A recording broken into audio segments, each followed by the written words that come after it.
Sir Seshagiri Rao గారు, sir. Chandrababu Jagan పరిపాలన మొదలైనప్పుడు చాలా మంది రియల్ ఎస్టేట్ పర్సన్స్ హైదరాబాద్కి వలస వచ్చి ఇక్కడ వ్యాపారాలు అవి చేశారు. తర్వాత జగన్ మళ్ళీ ఇప్పుడు చంద్రబాబు నాయుడు అధికారంలోకి వచ్చిన తర్వాత అక్కడ రియల్ ఎస్టేట్ ఇది బాగా భూమి పెంచుకుంది. పోలవరం తర్వాత అమరావతి దగ్గర రేట్లు అవి పెరిగాయి. హైదరాబాద్ మీద దాని ప్రభావం ఉంటుందని కొందరు అంటున్నారు. రియల్ ఎస్టేట్ ప్రభావం ఈ టోటల్ గా ప్రజా జీవనం మీద ఎలా ఉంది? శాసనసభ ఎన్నికలకు ముందు బిఆర్ఎస్ ప్రభుత్వము ఆ, ఇక్కడ రెవెన్యూని మొబిలైజ్ చేసుకోవటానికి హైదరాబాద్ శివార్లలో ఉన్నటువంటి భూములను అమ్మింది.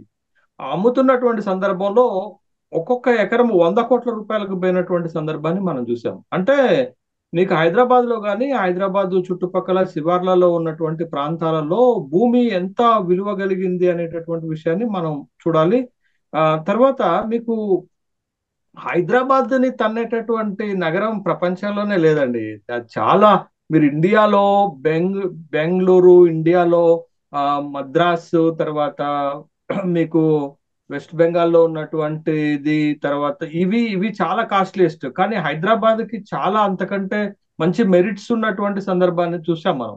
ఆ మెరిట్స్ ఏంటి అని అంటే, మీకు బెంగళూరు తర్వాత మీకు ఐటీ పరిశ్రమలు, తర్వాత మీకు ప్రపంచంలో ఉన్నటువంటి పెద్ద పెద్ద ఇంటర్నేషనల్ సంస్థలన్నీ కూడా హెడ్ క్వార్టర్స్ హైదరాబాద్ లోనే పెడుతున్నాయి.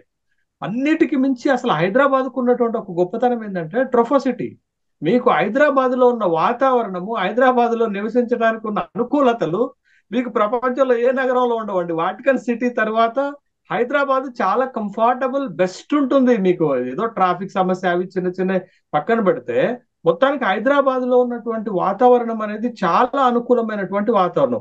మీకు అది ఆ వాతావరణము, నివసించేటటువంటి వాతావరణము, అనుకూలతలు మీకు అమరావతిలో ఎక్కడున్నాయండి? ఏదో మనం ఒక రాజకీయ పరంగా మాట్లాడుకోవటానికి ఇక అయిపోయింది హైదరాబాద్ పని, ఇక మొత్తం రియల్ ఎస్టేట్ అంతా వచ్చేసి అమరావతిలో పడుతుంది అనేది ఒక ఒక పొలిటికల్ మైలేజ్ కోసం, లేకపోతే ఒక నాయకుడి స్టామినాని పెంచడం కోసం కొంతమంది బిల్డర్స్, కొంతమంది రియల్ ఎస్టేట్ బ్రోకర్స్ చేసేటటువంటి ప్రచారం తప్ప, హైదరాబాద్ స్టామినాని తగ్గించేటటువంటి, హైదరాబాద్ క్రెడిబిలిటీని తగ్గించేటటువంటి వ్యవస్థ ఇక రాదు నాకు తెలిసి. ఇంకా భవిష్యత్తులో హైదరాబాద్ చాలా growing, top top most fastest growing సిటీల జాబితాలోకి వెళ్ళేటటువంటి అవకాశాలు ఉన్నాయి. ఎందుకు అనంటే, నీకు ప్రపంచ స్థాయిలో ఉన్నటువంటి పెద్ద పెద్ద కంపెనీల హెడ్ క్వార్టర్స్ అన్ని మా హైదరాబాద్ లోనే పెడుతున్నారు కదా. మీరు ఈవెన్ దో హైదరాబాద్ లో కొత్త ప్రభుత్వం వచ్చిన తర్వాత మొత్తం హైదరాబాద్ ని 3 జోన్స్ గా డెవలప్ చేయబోతున్నారు. తర్వాత 1000 ఎకరాల్లో మీకు ఐటీ పరిశ్రమని, ఒక పెద్ద ఐటీ హబ్ ను పెట్టబోతున్నారు. ఈ తర్వాత డ్రై పోర్ట్స్ నిర్మాణం రాబోతుంది. ఇవన్నీ కూడా హైదరాబాద్ యొక్క క్రెడిబిలిటీని, హైదరాబాద్ యొక్క గ్రోత్ రేట్ని పెంచేటటువంటిదే. ఇంకా లుకిస్ట్ పాలసీ వస్తుంది మా దగ్గర హైదరాబాద్ లో. ఇవన్నీ అమరావతిలో ఇప్పుడు బిల్డింగ్లు కట్టుకోవడానికే సరిపోతుంది, అమరావతిలో ఇన్ఫ్రాస్ట్రక్చర్ సమకూర్చుకోవడానికే సరిపోతుంది, ఇక రియల్ ఎస్టేటే. కాకపోతే అక్కడ ఏంటంటే ఒక కొత్త నూతన రాజధాని కాబట్టి దాంట్లో కొంత మేరకు పెట్టుబడి పెట్టడానికి పెట్టుబడిదారులు ఇంట్రెస్ట్ చూపుతారు తప్ప, హైదరాబాద్ కి ఈక్వలెంట్ గా వచ్చి అమరావతి ఎదిగేటటువంటి సమయం ఇంకొక 50 ఏళ్ల తర్వాత మనం ఆలోచన చేయాల్సినటువంటి అంశాన్ని ఇప్పుడే చూడటం కష్టమవుతుంది. హైదరాబాద్ తో పోటీ పడటానికి అనేక నగరాలు ప్రపంచంలో పోటీ పడుతున్నప్పటికీ కూడా హైదరాబాద్ స్థాయికి రాలేకపోతున్నాయనే విషయాన్ని మనం గమనించాలి. కాబట్టి హైదరాబాద్ లో భూముల విలువ ఎక్కువగానే ఉంటుంది, హైదరాబాద్ కు వచ్చే సంస్థలు ఎక్కువగానే ఉంటాయి, హైదరాబాద్ లో పెద్ద పెద్ద కంపెనీల హెడ్ క్వార్టర్స్ ఇంకా పెద్ద ఎత్తున రాబోతున్నాయనే విషయాన్ని గమనించాలా. హైదరాబాద్ లో ఉన్నటువంటి వాతావరణం చాలా నివసించడానికి అనుకూలత ఉంటుంది కాబట్టి Hyderabad will become a great city in the entire India and world కూడా. బహుశా ఇప్పుడు మనం అనుకుంటున్నది ఏంటంటే, చంద్రబాబు నాయుడు వచ్చారు, మళ్ళీ అమరావతిలో యాక్టివిటీ ప్రారంభమైంది, ఇక రియల్ ఎస్టేట్ అంతా హైదరాబాద్ లో పడిపోతుంది అని అంటే, దట్స్ ఎన్ విండ్ ఫాల్ అంటే గాలి ఒకటి వస్తుంది, కొంత కొంత ఆడావుడి జరుగుతుంది, ఆడావుడి జరుగుతున్నప్పుడు కొంత ఇన్వెస్ట్మెంట్ మొబిలైజ్ అవుతుంది అటుపక్క. కానీ తర్వాత అక్కడ ఉన్నటువంటి వాస్తవ పరిస్థితులు అవన్నీ చూసిన తర్వాత హైదరాబాద్ ఈజ్ ద బెస్ట్ అనేటటువంటిది వస్తుంది. మీకు ఒక చిన్న ఎగ్జాంపుల్ చెప్తానండి నేను. ఏంటి అని అంటే, 2014లో ఆంధ్రప్రదేశ్ లో కొత్త గవర్నమెంట్ వచ్చిన తర్వాత అక్కడ హడావుడిగా అమరావతి నిర్మాణం ప్రారంభమైనప్పుడు మా వరంగల్లో యూనివర్సిటీ ఎదురుగా ఒక ఆంధ్ర అతను హోటల్ నడిపేవాడు. ఆ హోటల్ మొత్తాన్ని మూసేసి ఆయన అమరావతిలో వెళ్ళి హోటల్ పెట్టుకున్నాడు. అమరావతిలో వెళ్ళి హోటల్ పెట్టుకుంటే ఏమి నడుస్తుందండి అక్కడ? ఏమి నడవకపోతే మళ్ళా ఒక సంవత్సరం తర్వాత అంటే 2015 2016లో మళ్ళా రిటర్న్ వచ్చి అదే ప్లేస్ లో హోటల్ పెట్టుకొని నడుపుకుంటున్నాడు. ఇప్పుడు స్టిల్ ఉన్నది ఆ హోటల్. కాబట్టి అదంతా ఏదో ఒక విధమైనటువంటి భూమి వస్తుంది, ఓ విధమైనటువంటి ప్రచారం వచ్చేసరికి ఆ విధమైనటువంటి మొబిలైజేషన్ కొంత జరుగుతుంది. కానీ తర్వాత ప్రాక్టికల్ అది జరగదండి.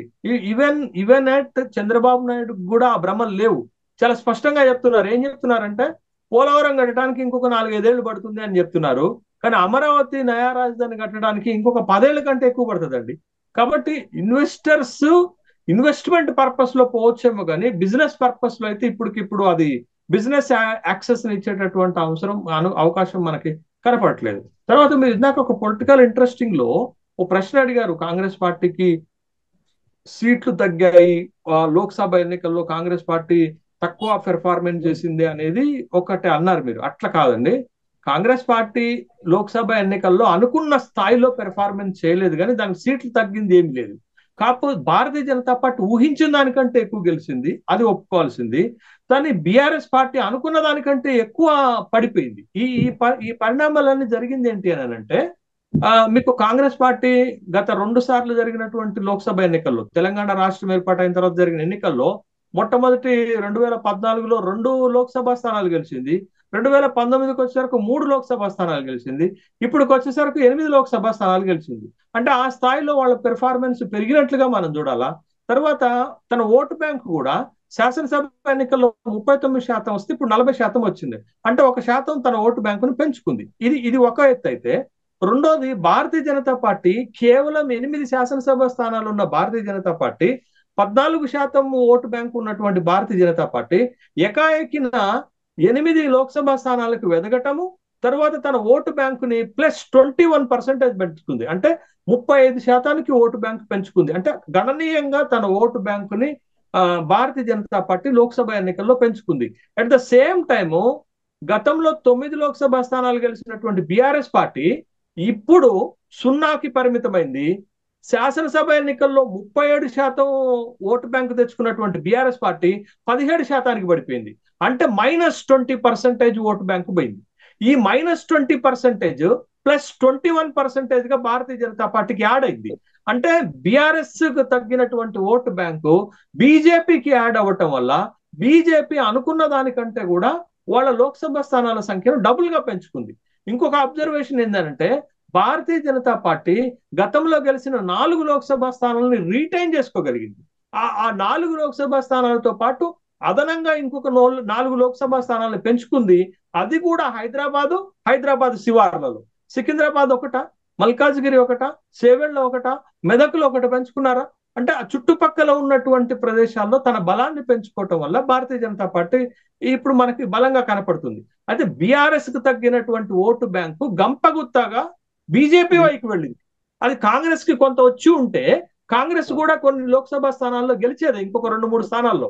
కానీ బీఆర్ఎస్ కు తగ్గిన 20% ఓటు బ్యాంకు గంపగుత్తగా బీజేపీ వైపుకు మళ్ళటం వల్ల బీజేపీ అనూహ్యమైనటువంటి ఫలితాలు సాధించింది. ఇది ఒకటైతే, రెండోది ఎన్నికలు జరగక ముందే దేశవ్యాప్తంగా ఒక ఫీల్ గుడ్ ఫ్యాక్టర్ ఏర్పాటైంది. ఏంటంటే మోడీ గెలవబోతున్నారు, 3వ సారి అధికారంలోకి వస్తున్నారు అనేటటువంటి ఒక ప్రచారం పెద్ద ఎత్తున జరిగేసరికి ఓటర్లు భారతీయ జనతా పార్టీ వైపుకి మొగ్గారు అనేటటువంటి విషయాన్ని మనం గమనించాలా. మళ్ళీ ఇంకొక పరిణామం ఏంటంటే, 2 జాతీయ పార్టీల మధ్య పోటీ జరిగింది. అంటే బీఆర్ఎస్ 3వ స్థానానికి పరిమితం అయిపోయింది. అంటే ఈ పోటీలో ఇది జాతీయ స్థాయిలో జరుగుతున్నటువంటి పోటీ కాబట్టి, లోక్సభ ఎన్నికలకు జరుగుతున్నటువంటి ఎలక్షన్ కాబట్టి, ప్రాంతీయ పార్టీ నామమాత్రమై 3వ స్థానానికి నెట్టబడితే 2 జాతీయ పార్టీల మధ్య పోటీ జరుగుతున్నప్పుడు స్థానిక పార్టీ కంటే కూడా జాతీయంగా మళ్ళా 3వ సారి రాబోతున్నటువంటి పార్టీ ఎక్కువ అడ్వాంటేజ్ తీసుకోగలిగింది. దాంతో భారతీయ జనతా పార్టీ తెలంగాణ రాష్ట్రం తన లోక్సభ స్థానాల సంఖ్యను డబుల్ చేసుకోగలిగింది అనేటటువంటి విషయాన్ని ఇక్కడ మనం గమనించాలి. అది ఇక్కడ జరిగినటువంటి రాజకీయ పరిణామాలు. కాంగ్రెస్ పార్టీకి ఏమీ ఓటింగ్ బ్యాంక్ తగ్గలేదు, లేకపోతే నంబర్ ఆఫ్ సీట్స్ కూడా తగ్గలేదు.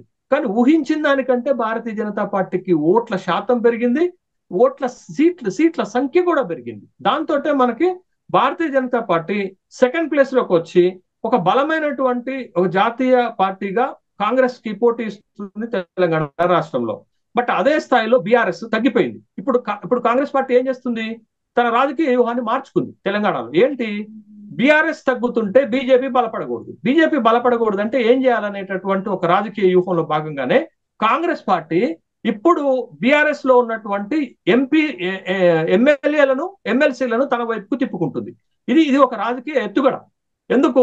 ఇంకా భవిష్యత్తులో బీజేపీ కనుక బలపడితే అది ఒక స్ట్రాంగ్ ఫోర్స్ గా కాంగ్రెస్ కి అవుతుంది. కాబట్టి ఇప్పుడు బీఆర్ఎస్ తగ్గుతున్న బలం బీజేపీ వైపుకు వెళ్ళకూడదు. బీజేపీ వైపుకు వెళ్ళకూడదు అంటే కాంగ్రెస్ వేస్తున్నటువంటి ఒక పొలిటికల్ స్ట్రాటజీ, రాజకీయ ఎత్తుగడ ఏంటి అని అంటే బీఆర్ఎస్ లో ఉన్నటువంటి బలమైనటువంటి ఎమ్మెల్యేలను ఎమ్మెల్సీలను తన వైపుకు తిప్పుకొని తన పార్టీలో చేర్చుకోవటం. ఇది జరుగుతున్నటువంటి ఒక పొలిటికల్ పోలరైజేషన్ తెలంగాణలో. రియల్ ఎస్టేట్ లో హైదరాబాద్ లోని రియల్ ఎస్టేట్ పెట్టుబడుల్లో మీకు 50% పైనే ఆంధ్రా నుంచి వచ్చిన పెట్టుబడులే. యా ఆ శివార్లో ఇప్పుడు చూస్తే అందరూ కృష్ణా, గుంటూరు, రాజమండ్రి, వైజాగ్ నుంచి వచ్చే వాళ్ళే ఎక్కువ రియల్ ఎస్టేట్ కంపెనీలు.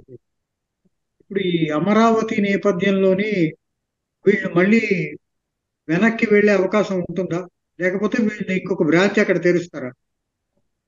ఇప్పుడు మీకు చిన్న ఎగ్జాంపుల్ చెప్తానండి. అంటే పేర్లు మాట్లాడుతున్నారని మీరు ఏమనుకోవద్దు కానీ ఇప్పుడు ఇక్కడ మైలవరం నుంచి గెలిచిన వసంత కృష్ణ ప్రసాద్ ఉన్నారు. వసంత కృష్ణ ప్రసాద్ ఏం చేస్తారండి? ఏమన్నా దాన ధర్మాలు చేసే వ్యక్తి? ఆయన పెద్ద రియల్ ఎస్టేటే కదా. ఆయన రియల్ ఎస్టేట్ కేంద్రం ఎక్కడ ఉంటుందంటే హైదరాబాద్ లోనే ఉంటది కదా. ఇంత పెద్ద హైదరాబాద్ లో ఉన్న తన రియల్ ఎస్టేట్ వ్యాపారాన్ని హైదరాబాద్ నుంచి మొత్తం అమరావతికి షిఫ్ట్ చేసుకుంటాడా? తెలుగుదేశం పార్టీ నుంచి గెలిచినందుకు ఉండదు కదండి. బట్ రియల్ ఎస్టేట్ అయినా బిల్డర్స్ అయినా దేశవ్యాప్తంగా వాళ్ళ బిజినెస్ ఉంటుంది. ఎక్కడ బిజినెస్ ఫార్వర్డ్ ఉంటుందో, ఎక్కడ బిజినెస్ ఫాస్ట్ ఉంటుందో అక్కడికి వెళ్తారు. దాన్ని ఇప్పుడు అమరావతి వచ్చింది కాబట్టి అమరావతి సొంత ప్రయోజనాలు ఏమి ఉండదండి వీళ్ళకి. ఖచ్చితంగా రియల్ ఎస్టేట్ వాళ్ళకి కానీ బిల్డర్స్ కానీ తమ సొంత ప్రయోజనాలు ఎక్కువ ప్రాధాన్యత కలిగి ఉంటాయి. కానీ తమ సొంత ప్రాంతంలో పెట్టి ఏదో అక్కడ అభివృద్ధి చేయాలనేటటువంటి ఆకాంక్ష, ఆతృత అయితే రియల్ ఎస్టేట్ వాళ్ళకి బిల్డర్స్ ఉంటుందని నేనైతే అనుకోను. బట్ కొంత మీరు అన్నట్టు కొంత ఇన్వెస్ట్మెంట్ మొబిలైజ్ అవుతుంది. కానీ అది ఎంత మేరకు మొబిలైజ్ అవుతుంది అని అంటే ఇన్వెస్ట్మెంట్ పర్పస్ లో మొబిలైజ్ అవుతుంది. అంటే హైదరాబాద్ లో తమ వ్యాపారాలను మానుకొని అమరావతికి పోయేటటువంటి పరిస్థితి ఉండదు. అమరావతిలో తమ బిల్డర్ వ్యాపారాన్ని కంటిన్యూ చేస్తూ ఏదన్నా వీలుంటే, ఏదైనా ప్రోగ్రెసివ్ ఉంటే అమరావతిలో కూడా ఇన్వెస్ట్మెంట్ చేయడానికి వాళ్ళు ఇష్టపడతారు. రెండోది మనం ఇక్కడ గమనించాల్సింది ఏంటంటే బిల్డర్స్ అయినా రియల్ ఎస్టేట్ అయినా షార్ట్ టర్మ్ బెనిఫిట్స్ ఎక్కువగా చూస్తారు. లాంగ్ టర్మ్ బెనిఫిట్స్ కంటే కూడా షార్ట్ టర్మ్ బెనిఫిట్స్ ఎక్కువగా చూస్తారు. అదే హౌస్ హోల్డ్స్ లేకపోతే భూమి కొనుక్కొని కొంత పెట్టుకోవాలనుకున్నటువంటి వాళ్ళకి ఉపయోగకరంగా ఉంటుంది లాంగ్ టర్మ్ బెనిఫిట్స్. కానీ ఈ బిల్డర్స్ లేకపోతే ఈ రియల్ ఎస్టేట్ వాళ్ళు మాత్రం షార్ట్ టర్మ్ బెనిఫిట్స్ లోనే చూస్తారు. కాబట్టి మీకు హైదరాబాద్ కంటే అమరావతి బెస్ట్ గా కనపడదు. కాకపోతే కొంత ఇన్వెస్ట్మెంట్ ని షిఫ్ట్ చేసుకునేటటువంటి అవకాశం ఉంటుంది. బట్ మీరు అన్న స్పెక్యులేషన్స్ వస్తున్నాయి. ఇక అయిపోయింది, హైదరాబాద్ లో రియల్ ఎస్టేట్ మొత్తం పడిపోతుంది, మొత్తం అమరావతికి షిఫ్ట్ అవుతుంది అనేది. బట్ ఇది ఓన్లీ ఒక ప్రచారం మాత్రమే చూడాలి తప్ప ఇది పెద్దగా వర్కౌట్ అయ్యేటటువంటి ఇది కాదు.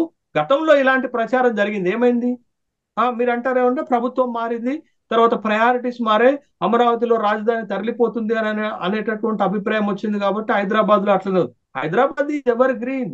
హైదరాబాద్ ఎకనామిక్ స్టామినా కానీ, ఈ బిల్డర్స్ స్టామినా కానీ, రియల్ ఎస్టేట్ స్టామినా కానీ పడిపోవటానికి అవకాశం ఉండదు. ఎందుకనంటే మీకు ఇప్పుడు బెంగళూరును కూడా దాటిపోయినాం. ఇప్పుడు మనం బెంగళూరు ఆప్షన్ కూడా దాటిపోయి Hyderabad is the number 1 in IT business, not only in IT. మీరు పెద్ద పెద్ద వ్యాపార సంస్థలు ఇవంతా ఎందుకండి? ఇప్పుడు అమెజాన్ హెడ్ క్వార్టర్స్ కూడా మాకు హైదరాబాద్ లోనే పెట్టారు. అంటే పెద్ద పెద్ద బిజినెస్ యాక్టివిటీస్ కూడా ఇప్పుడు హైదరాబాద్ కేంద్రంగా నడుస్తున్నాయంటే అక్కడ ఉన్నటువంటి వాతావరణం మెయిన్ అండి. ఇప్పుడు మీకు అమరావతిలో ఈ పరిస్థితి ఉండదు. మీకు అమరావతిలో వర్షం పడితే పరిస్థితి మారిపోతుంది. ఆ అమరావతిలో వచ్చేటటువంటి హీట్ పరిస్థితి వేరుగా ఉంటుంది. కానీ మీరు హైదరాబాద్ సమశీతోష్ణ మండలం కదండి. ఆ సమశీతోష్ణ మండలము ఏ ప్రాంత ప్రజలు నివసించడానికైనా అనుకూలంగా ఉంటది. కాబట్టి Hyderabad is the best option. Plus point. Yeah, climate is major plus point. yes.